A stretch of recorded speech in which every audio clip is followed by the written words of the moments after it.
separate from my rational self, but of course they could not be entirely, and no part of myself was ever free from the pain and desperation. Then, too, if I were to insist constantly on the awfulness of the situation, it could make for boring reading. The experience was too bad to be boring at the time, but readers should keep in mind that much of the survival experience is repetitive and horrible at the same time that it has its lighter, reflective, and instructive moments. One of the most frequent questions that I'm asked is, "Do you still sail after all that?" My reply is simply, "What else would I do?" After a decade of doing nothing but messing around in boats, I cannot imagine suddenly launching a career as an astrophysicist or a Bowery bum. The sea is my workplace, my playground, and my home. It has offered me a pathway to more disciplines than I can ever master. Oceanography, aerodynamics, astronomy, and common-sense problem-solving are essential parts of sailing. Hydrodynamics, physics, engineering, and intuitive extrapolation are essential to boat design. Craftsmanship, metallurgy, forestry, and plastics technology are ingredients of boat building. I am a jack of all trades who has a passion for exploration. Where else can I find a place where knowing very little about a lot of things is so useful? Where else can I find such a great frontier within such easy reach? Introduction. It is always difficult to decide where a story begins and where it ends. However, some experiences, a romantic evening, a weekend retreat, or a voyage, have fairly distinct dividing lines. They are what I call whole experiences. To a large degree, the first 29 years of my life represent one whole experience that rests outside the scope of this book. But within those years are the seeds of this story. People often ask me how I got myself into such a fix in the first place. How did I know what to do? Was the boat I lost new, or had it been tried before? Why was I sailing offshore in such a small boat?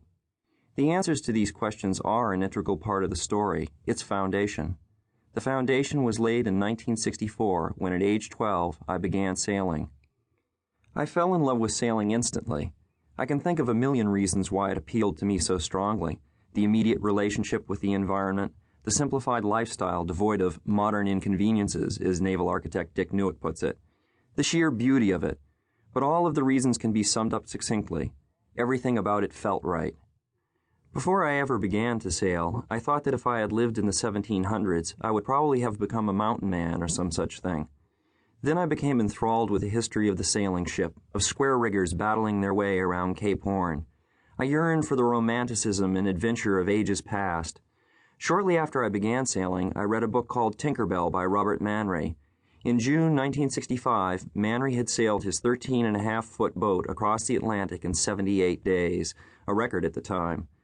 Something about the simplicity of Manry's boat and his accomplishment of so much with so little struck a chord in my heart. He showed me that a life of adventure was still possible in the latter part of the 20th century. From that time on, I dreamed of crossing the Atlantic in a small boat. As years went by, I learned the skills necessary to accomplish this goal. I read books about all of the great voyages, the raft crossings of the Pacific by Heyerdahl and Willis, and the circumnavigations of Slocum, the Hiscox, and Guswell. Before I was out of high school, I had helped build a 40-footer. By 1974, I had begun a boat-building career and was living aboard.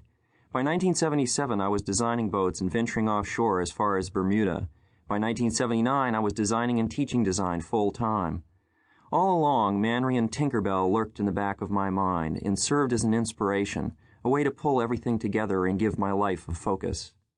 In 1980, I sold my 28-foot trimaran and put all of my resources into the creation of Napoleon Solo, a small cruiser. I relied on a great deal of aid from my ex-wife, Frisha Hugeson, and my good friend Chris Latcham, and a host of others. The design was unusual, though not at all radical. We took pains to create a handsome, meticulously constructed, cold-molded craft, excellent in light airs and well-balanced and forgiving in heavy weather. Solo became much more than a boat to me. I knew her every nail and screw, every grain of wood. It was as if I'd created a living being. Sailors tend to feel that way about their boats. Chris and I gave Solo a harsh 1,000-mile shakedown cruise from Annapolis to Massachusetts through late fall gales.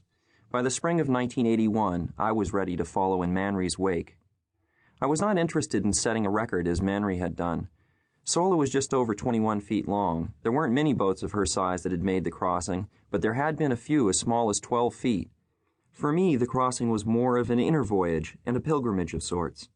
It would also serve as a measuring stick for my competence as a seaman, a designer, and a craftsman. I figured that if I made it to England safely,